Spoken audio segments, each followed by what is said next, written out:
Hello, this is Thomas, K4SWL, and I'm out here today at Lake Norman State Park in beautiful North Carolina, about to do an activation for the Parks on the Air and World Wildlife Flora and Fauna programs, WWFF. This particular park's in both of those programs. It's going to be a little different today. The reason I'm out here really is to test a new antenna, which is the Chameleon Tactical Delta Loop, the TDL, which is a new antenna that Chameleon, I don't even know if it's in production yet or not. They sent this to me a couple weeks ago, and I haven't really had a good opportunity to take it out and give it a go. It is a Delta Loop antenna. It requires no counterpoise. It's based on their little mini hybrid system here. It's just beautifully engineered, like all things Chameleon antenna, of course, and surprisingly easy to put up. At the end, you can't really see it in this video, but at the end there's actually a little wire that runs from one of these telescoping verticals to the other. It's very difficult to see with the trees and branches and everything like that, but yeah, I haven't put this on the air yet. This is the first time. Chameleon sent this to me, full disclaimer, at no charge to me, seeking my frank input and evaluation. I'll be sending them my notes because this is a brand new product, and they want to kind of know what it's like to really take this thing out in the field, and so I'll be doing that a lot here. With different park activations and that sort of thing. So far I can tell you that it's a cinch to put up. I thought it would be difficult. These arms are kind of long, but it's actually very easy to clip the lead on the end of that one and run it over to the other one. It doesn't take long at all to do that. It's self-supporting, and that one stake, the same one they use for all their vertical antennas, does the trick. And yeah, it should be interesting. Now, this is kind of an interesting idea. I have used Delta Loop antennas in the field before. I don't know if I've ever made any videos with them, but they've been wire Delta Loop antennas. So, you know, kind of more of like a full-size deal. This is a very compact antenna, really. These sections right here collapse down to be very small. In fact, this is basically the Chameleon impasse light with one extra vertical, this little centerpiece down here, and then the clip lead that goes, the wire that goes across to connect the two ends of this antenna system. That's basically it. And so it's very simple to put together. You don't even have to have a counterpoise for it, of course. It's a loop.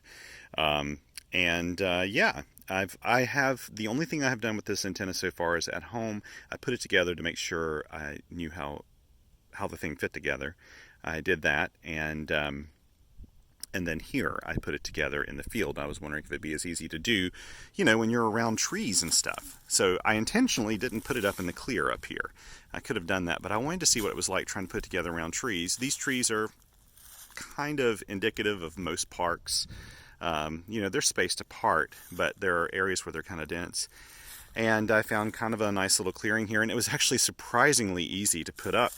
And it works. But I think that if you were in really dense foliage or on a mountaintop, as much as this would kind of be cool for a SOTA activation, I don't know if you would want to lug, you know, a whole antenna system like this up to the top of a mountain where it would be really windy. I can't imagine in winds, really gusty winds, this, you know, could move a little bit. I don't know. You may have to like stake down the sides of it just to kind of keep it in one place. I don't know though. I mean, I think it can handle the winds. I just don't know if it would turn any, depending on how strong the winds gusts were. But for parks, this thing's great. And actually, Chameleon really kind of designed this antenna for emergency communication, so for EMCOM. And for that very reason, it actually has properties that are closer to an NVIS antenna, like a near vertical incident skywave, meaning if I were to deploy this, if I were to use it on 40 meters, which I plan to do today, hypothetically, this should have a propagation footprint less like an average 40-meter antenna, meaning instead of contacts being hundreds of miles away, it'll actually kind of keep them closer to home. So I should be able to work stations I'm here in western-ish North Carolina, really in the Piedmont of North Carolina. I should be able to work stations in Georgia, South Carolina, North Carolina, Virginia, Tennessee, Kentucky, you know, just surrounding states, maybe into Alabama with this on 40 meters, where normally I would be hitting stations, you know, in Ohio and Michigan and Mid-Atlantic, and getting a few more of those. So we'll have to see how this works out.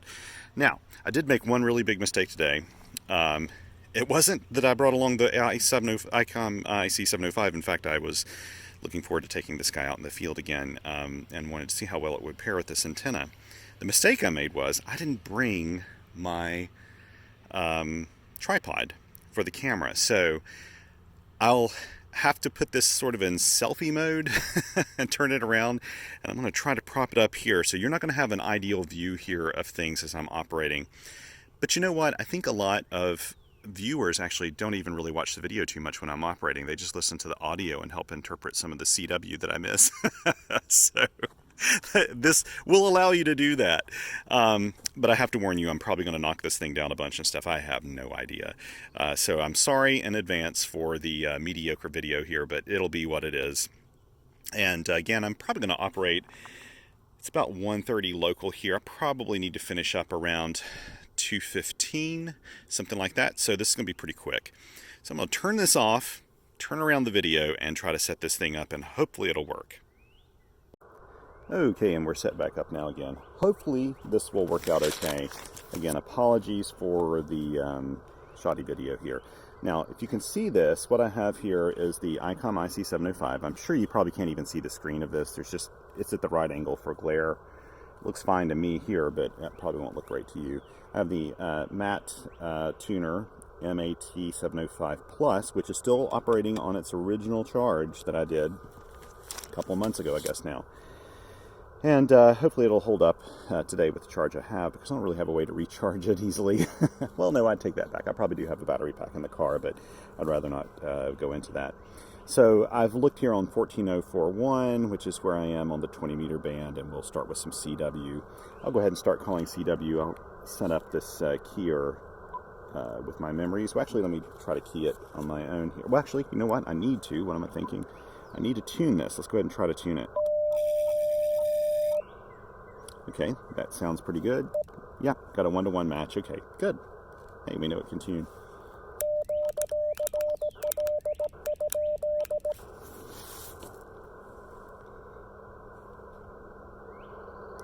I don't hear anyone there, so let's go ahead and start calling CQ POTA. With any luck, it'll spot me on the network. Now, I do have my, you can't see it, but I've got my Microsoft Surface Go on the side here, which I'm going to log to. And starting on 20 meters, and really, it's kind of, feels like a kind of a risk to me, because I usually don't do very well on 20 meters with parks on the air. Now with SOTA, it's the total opposite. 20 meters brings out a lot of people from Europe. Maybe because I'm operating World Wildlife Flora and Fauna this time, I'll also get some European contacts. It'd be kind of nice test to see. I've got the antenna roughly, by the way, pointing east and west, which is one of the reasons it's oriented the way it is. I thought with 20 meters, I think it's slightly more directional in those higher bands.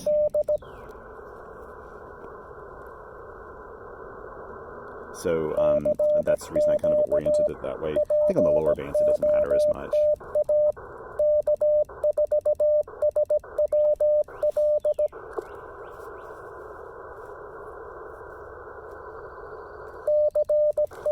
Probably should have checked to see if the what propagation's like, but to be honest, I don't want to know. All I want is 10 contacts, right? It is always a little nerve-wracking though when I'm yeah, actually I just got a report from my friend Mike. He's telling me propagation's not that great right now, so that's the way it has been. I can't remember when. But today the BZ is heading south, so probably 40 meters is going to be pretty weak as well. We may have to struggle to get contacts today, I don't know. I'm just using the battery charge that's left over in my 705 from the last time I charged it, which was probably 2 weeks ago or something. And I definitely had a park, I used this in a park activation and did not recharge it afterwards, so I've just got whatever's left. but it'll run 5 watts, which is exactly what I want to do right now.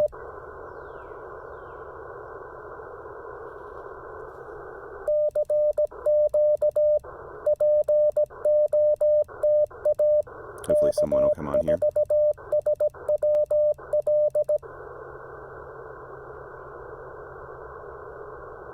It's eerily quiet, isn't it? Oh, I think I may have heard a blip in there.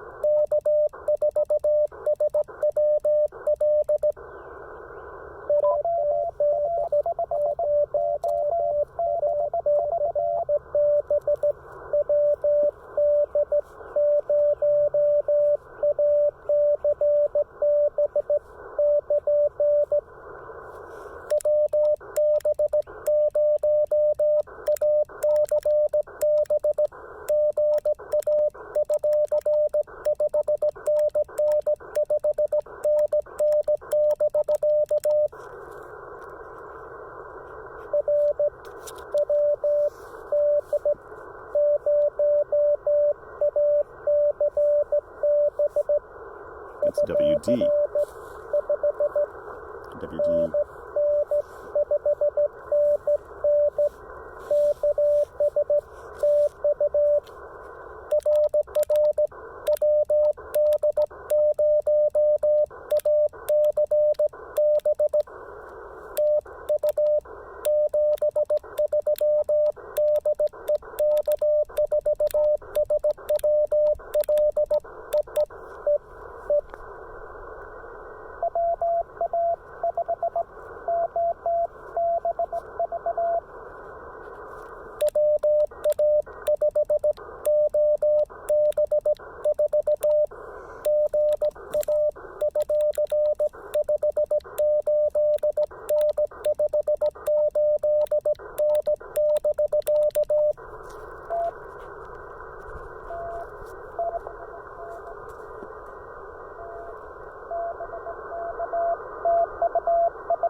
Okay, I'll call CQ one more time. I've also refreshed my spot on the network there.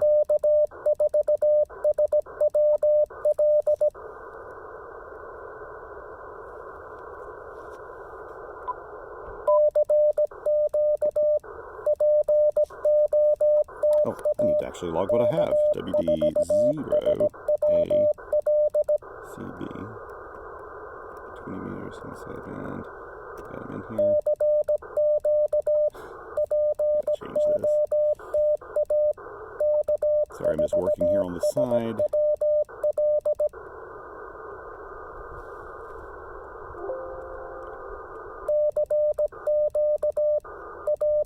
There we go. Now let's call WA. Gotta enter this into AC call, well, amateur.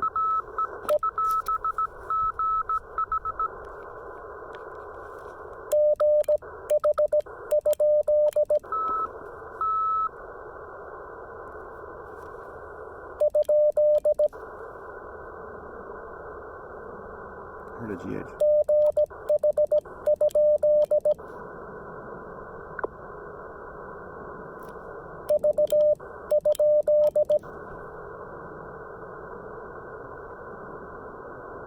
Okay, well, call CQ again. Sometimes the workflow in the field is not easy to do. Trying to log contacts, trying to write them down, listen. Can be kind of challenging sometimes to keep up with it all. I find it's a little easier with voice than CW. I can hold more in my head than I can with CW yet.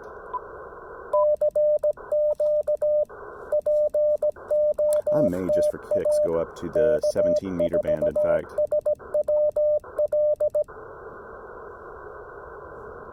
I'll definitely go down to 30.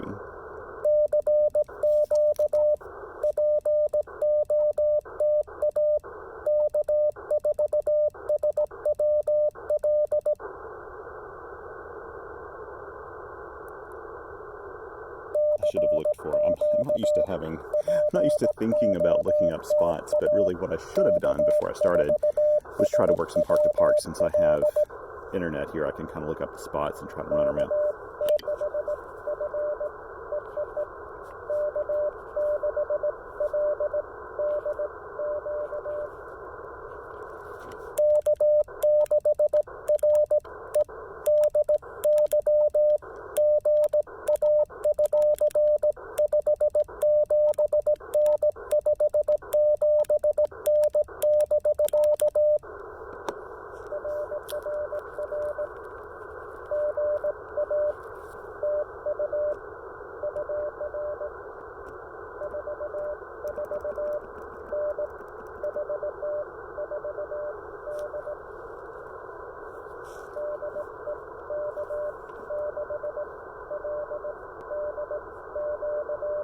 Oh.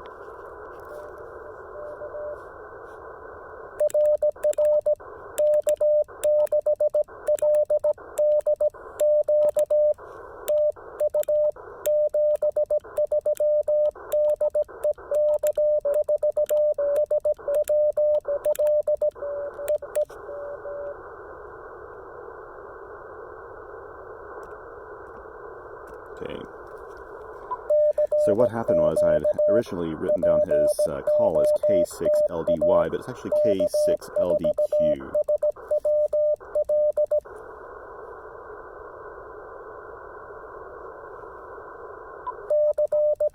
So I've got 3 contacts so far. 1, 2, 3.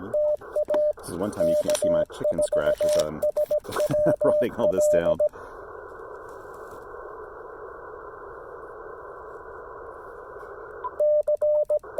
I may not hang around here for a whole long time on 20 meters because I need to start racking up some contacts. Now on 40 meters, I wouldn't expect this antenna to be super efficient.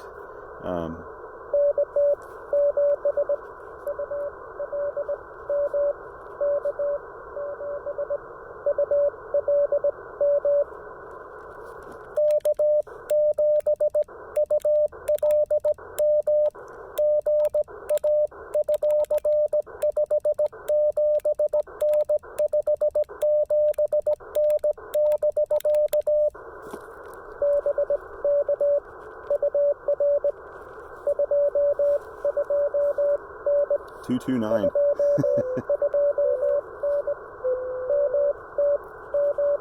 Montana.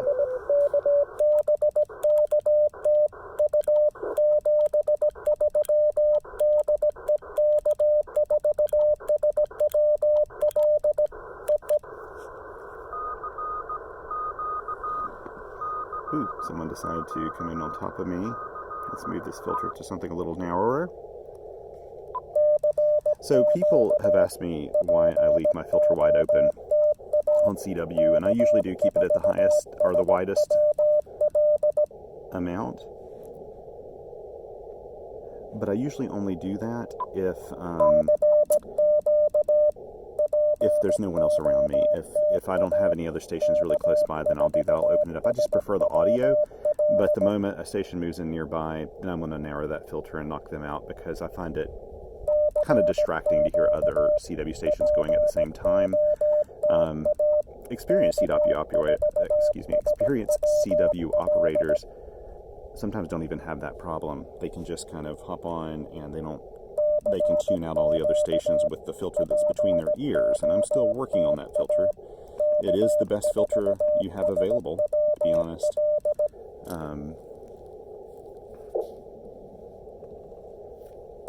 You know, I'm probably going to call one more time, and then I'm going to move down to the 30 meter band, and we'll see how 30 meters does. Since the BZ numbers are heading south, 40 meters is probably not going to be super productive today. Okay.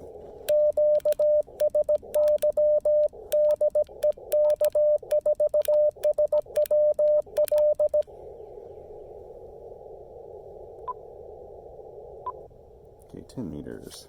Or, excuse me, 30 meters. Make sure I mark that down in my logbook here. Again, sorry about this video, guys. Okay, I'm not hearing anything here. Let me move up to 113, which is where I typically hang out. Boy, that's eerily quiet. Okay, let's try tuning.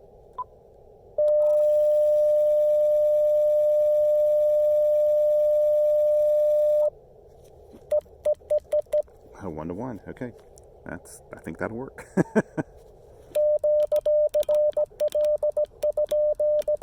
Now, I didn't call QRL at first, but I didn't see anybody there on the bands. In fact, it looks super quiet, which is kind of scaring me a little bit here on the Spectrum display, which you can't see.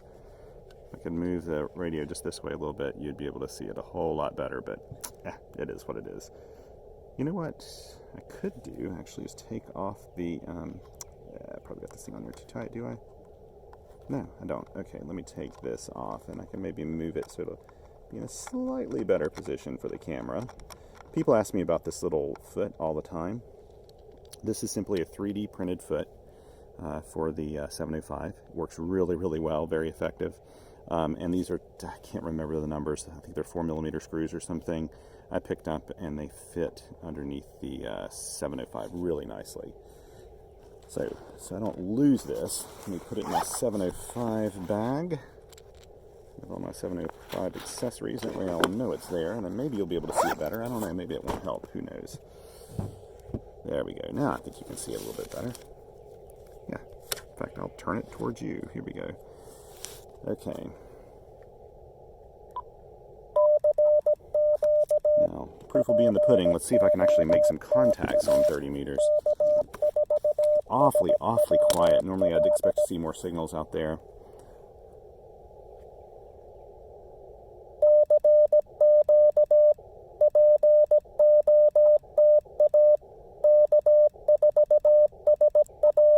You know, one thing I'm going to do, let's change this, go back over here, turn on my preamp.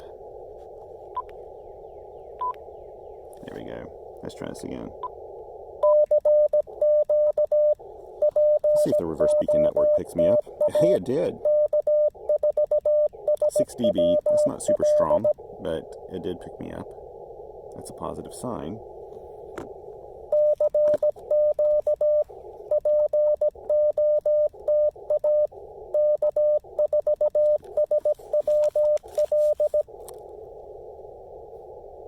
I just need 6 more. I can get 6 more, right? Part of the fun is not knowing what's going to happen when you go out to the field.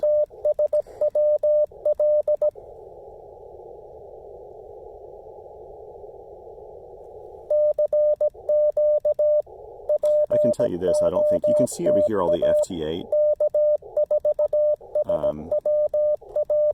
on the screen. That's what those bright segments are, if you can see that. I don't want to make it worse.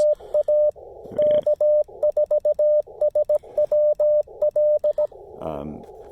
But I can tell by the FT8 that the band's open, and I see a little bit of CW, I think, there. So there's some things happening. This is not really a measure of the antenna per se here. This is not an ideal situation for this antenna. I'd like to have near normal propagation and, you know, space to actually move it around if I wanted to or whatever, and it'd be kind of fine. But so far it's proven itself. Actually, I've gotten Oklahoma and Montana. I got the 0 station. I don't know what state. I somehow missed the state they were in. And I got a 6 station, which I assume is in California, if their call is any indication. So that's certainly working. 5 watts.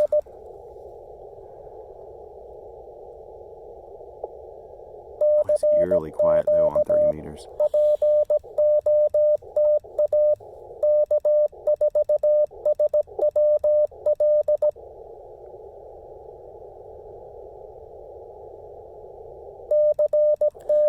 What have I ever had 30 meters be so quiet on me? I may call CQ for about 1 more minute.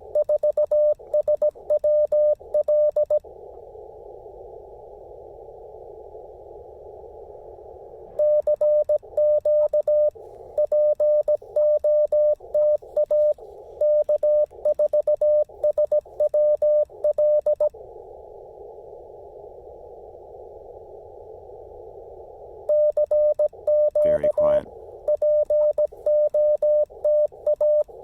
Daylight savings time kicked in here this Sunday. So in a way, I always have to remind myself it's only 4 hours ahead here for Eastern Daylight Time to UTC.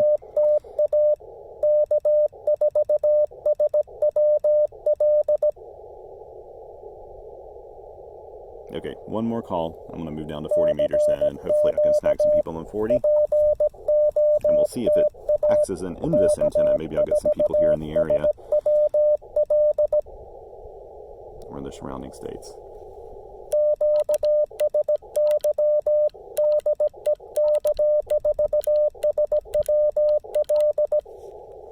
Okay.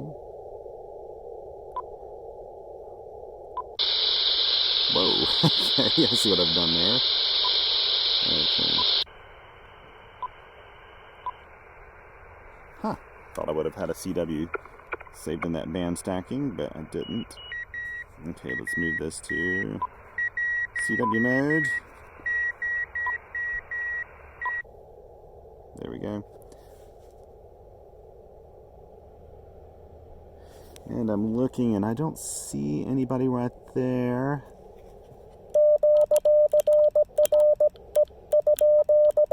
SWR is very high right now. Of course, I haven't tuned it. Let's tune this baby and see how it works.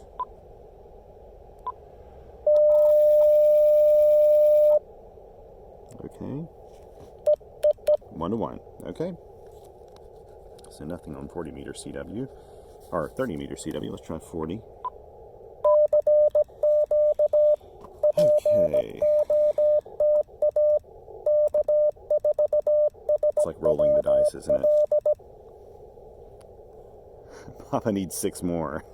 Needs 6 more contacts. I really can't linger around today. It'll take me a while to get back to my folks' place.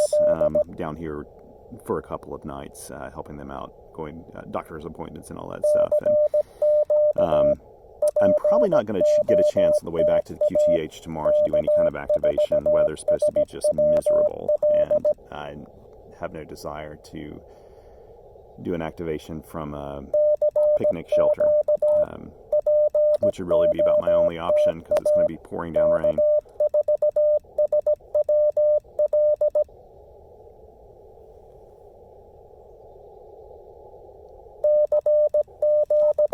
I hope this audio is working. When I first got this Pixel 3 camera, I love the camera in it. I think it's amazing. But the audio is a little weird. The microphones are kind of very directional or something. And when I look away or do something, the audio would take a dive. And wasn't too incredible.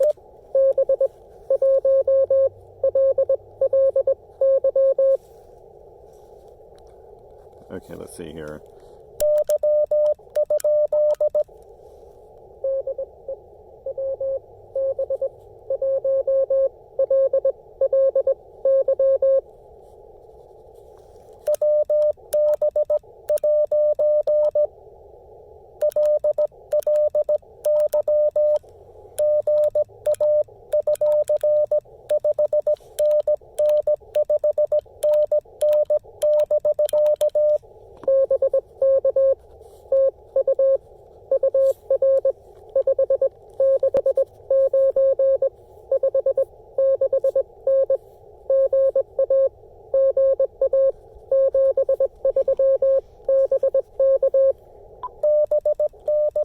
Okay, so he's in Georgia. That's looking like an NVIS antenna right there. Working 40 meters in Georgia with a wire antenna where I'm normally located doesn't work out very well.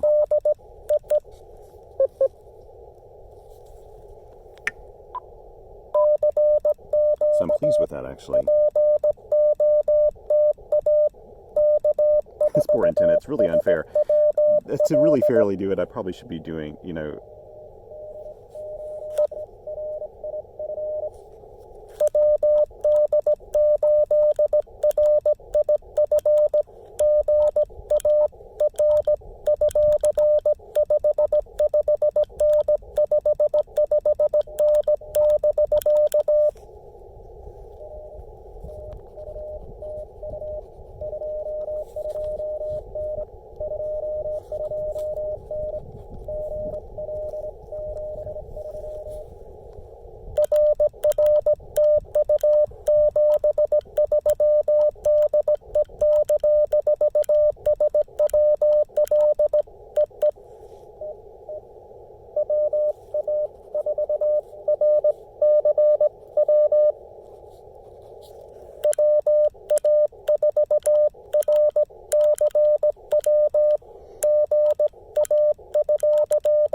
Tennessee. That's great.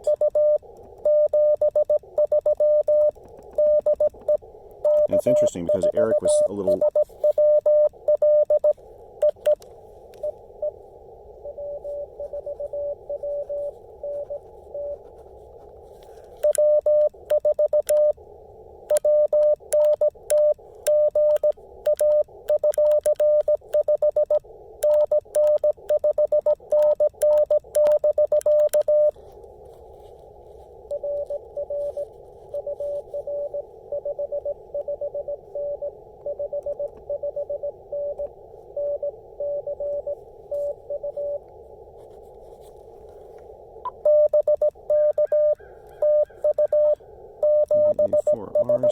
I'm getting in my calls in the log.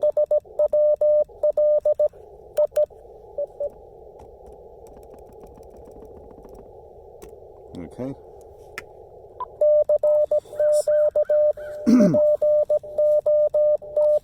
You know, so you may have heard I just gave him a 599. He was really a lot weaker than that, but I couldn't remember, frankly.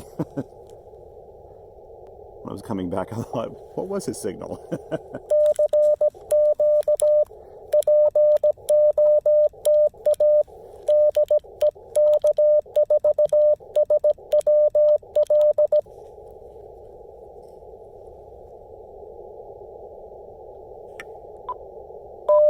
I just need 2 more.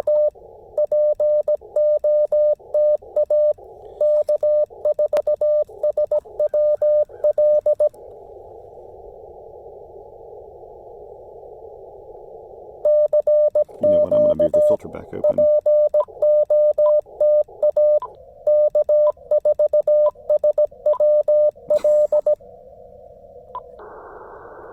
It doesn't like doing that when I'm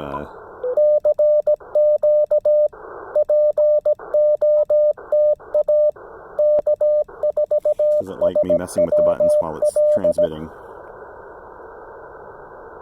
Most radios don't care for that. I think it did allow me to switch the filter in between dits and DAWs, but it wouldn't while it was transmitting. It kind of makes sense, actually.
That was messy, but I got it. He's South Carolina.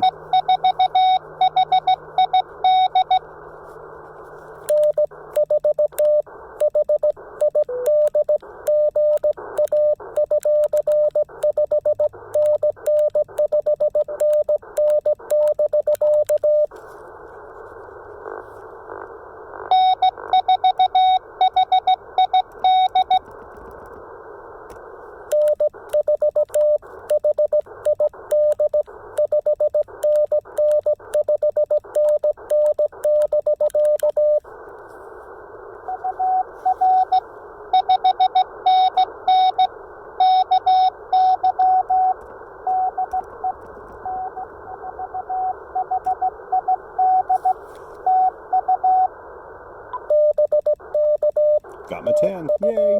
I got a little more time to operate.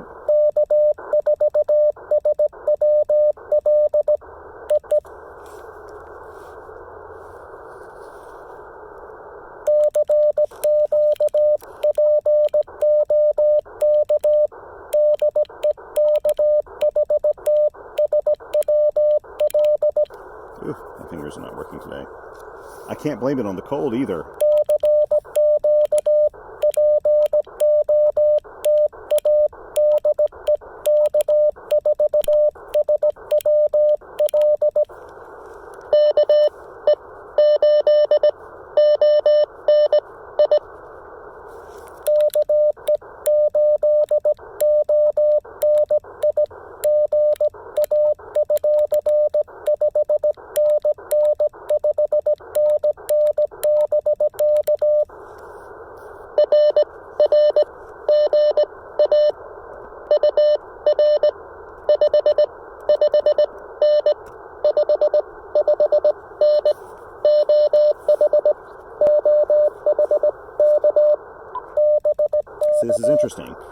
40 meters I've gotten Georgia, Ohio, Tennessee, North Carolina, South Carolina, Kentucky, Ohio.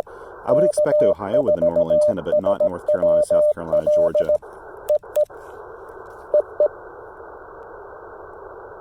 Kentucky, yes, I can hear Kentucky with a normal 40-meter antenna, but this is definitely operating like a NVIS antenna.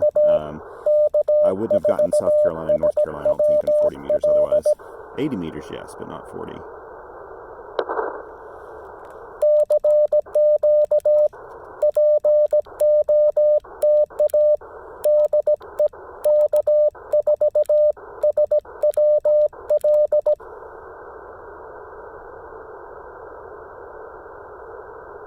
You know, I'm not hearing my buddy Mike, K8RAT. That is a sign that this antenna does not cast itself up to that far north central Ohio, which is sort of another sign that it's near vertical incident skywave. So this definitely makes for a great NVIS antenna. And actually, it's really nice to have an option like this. The really cool thing is I could go over there right now and turn this into a vertical pretty easily.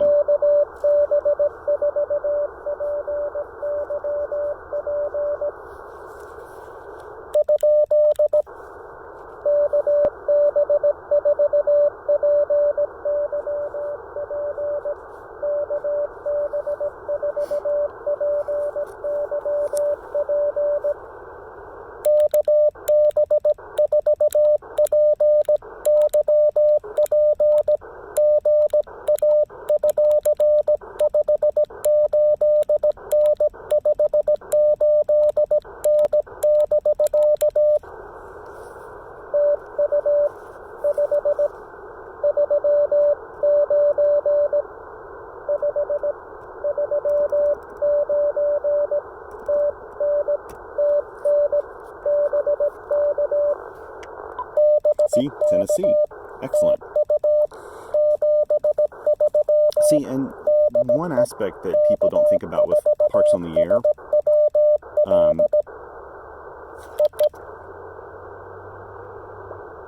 going to let it sit here for just a second.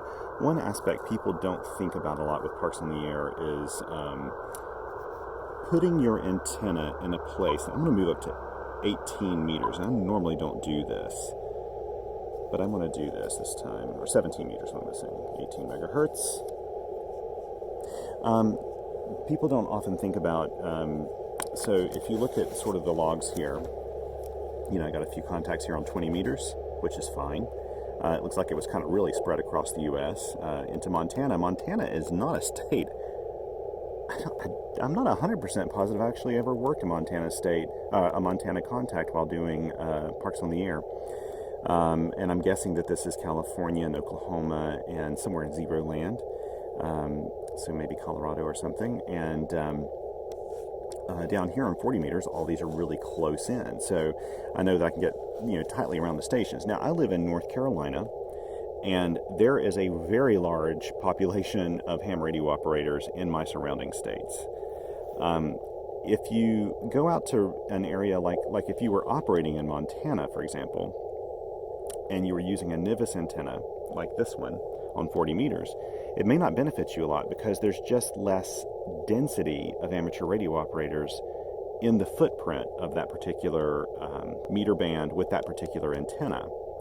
You would probably do a lot better with 20 meters or 30 meters. 30 meters especially would hit like a lot of the eastern part of the U.S. from Montana, I would guess, and 20 meters as well. I mean, 40 meters may work when it's not an NVIS antenna too. You could probably catch a lot of the West Coast and you know, California all the way up to Washington State into British Columbia and Alberta and Manitoba and those provinces up there. But again, you want to think about where the most people would be in your area. And I found that I like playing around with NVIS stuff with near vertical incident skywave when propagation is maybe not that great, and I happen to know that there's maybe like a QSO party going on in Tennessee or South Carolina or something, and I want to capitalize on some of the stations that are there. Then I'll do something like that and kind of plot it out so that I'll be hitting areas with some decent density of stations. So kind of think about that when you're operating. It's also kind of bad if you live in an area with, like, I know hunters that live near some of the leading hunters in parks on the air, like KB3WAV, Carrie. She and her husband, man, they just tear up the Mid-Atlantic. I mean, they are just such incredible activators. And I know somebody that lives really close to them, and they never work them because they're just too close. They're just too close to hit them. You know, that is something that can be an issue if you're a hunter and you really want to rack up a lot of new parks. When you get these very active activators that are out roaming and doing new parks all the time, if they're too close to you, then you'll miss out on them. But that's not something you can really change unless you're ready to move, which would be kind of crazy, right? Okay. I didn't really need to do that. It's so quiet up here. Now let's go ahead and tune this baby. Wow, that was quick. Yeah, about a 1-to-1. Okay. Start calling CQ. Now, I don't expect a lot here, so I'm actually probably in the background mentally packing up because I've only got about 10 minutes. But I'll be happy if I get even one station on 17 meters. The antenna is pointing east-west, and maybe I'll be able to reach out a little further with this. I love 17 meters. It's actually one of my favorite bands if I'm at home operating and wanting to do a little DX. I love 17 meters. It's not as busy. It's surprising. I say surprising. It surprised me in the past. In fact, one of my very favorite things that ever happened in amateur radio was one morning at some insane hour of, like, I don't know, maybe 8 o'clock or something.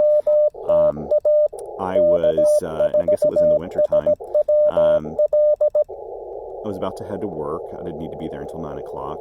I decided to turn on my radio and just see what I could hear, if there would be any stations on the air. And I'd planned to move down to 40 meters or something at that hour of the morning. But I was there on 17 meters and was just tuning around really quickly. And of course, it was just dead. That was too early in the day for it to have any activity in the winter. And all of a sudden, I heard this station calling. I didn't recognize the call sign at all. It was like 3Y something something, and didn't recognize it. And I thought, what is this station? Okay, so I went and called back because he was as clear as a bell. I mean, absolutely clear. And I think I was running maybe 50 watts of power. Came back to him because the poor guy was just out there just calling CQ. And I said, you know, this is K4SWL. He came back with a great signal report and thanked me for working him. And I asked him, sorry, I thought I heard somebody in there. Didn't. I asked him, I said, I just wanted to make chit-chat with him here real quick and didn't want to seem like I was just doing too quick of a contact. So I said, hey, what's your weather like there? And I thought maybe I'd get a clue where he was. And he said, oh, it's like negative 20 degrees and the wind's gusting 50 miles an hour. And I said, whoa, where are you located? He said, this is the Peter 1 D-Expedition in Antarctica. And here I was talking to this guy in a D-Expedition. Now, first of all, if you've ever tried to work a D-Expedition, this just does not happen, right? Usually you're fighting with hundreds of other amateur radio operators to make contact with them. Usually you're a weak signal to them, trying to hit them. And usually you have to follow spots and do all that stuff. I just randomly happened to happen upon him when he was testing the waters on the 17-meter band. And I didn't even have a chance to spot him to a DX network or anything. I think he must have, or somebody must have, for him. And I thanked him so much for the contact. It's the longest contact I've ever had with the Expedition. And I said, hey, I'm going to hop off here so other people can work you. And I thanked him and sent my 7.3s, and he was very courteous and sent his 7.3s. And then a massive pileup ensued. And I just felt so lucky. I couldn't believe with 50 watts of power, single sideband, I was having this incredibly clear conversation with somebody in an expedition tent on the ice there on Peter 1 in Antarctica. That to me is always the magic of ham radio. You really don't know who's going to be at the other end of the ether, right? You don't really know. But they're probably going to be a kindred spirit, and they're into radio, and that's what this is all about. I don't think I'm going to work anybody here today on 17 meters, which is fine with me. I've got 12 here banked up. I did what I came out to do. I've got 5 minutes to spare, so I'm going to call QRT and then go.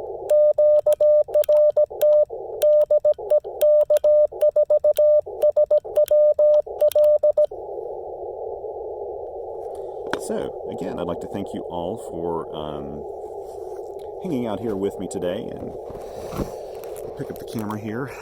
Thanks for hanging out with me and making this quick impromptu activation with the Chameleon Impasse, or what am I saying, the Chameleon Tactical Delta Loop antenna. And I hope you've enjoyed it. Thank you very much, and until next time, 7 3s.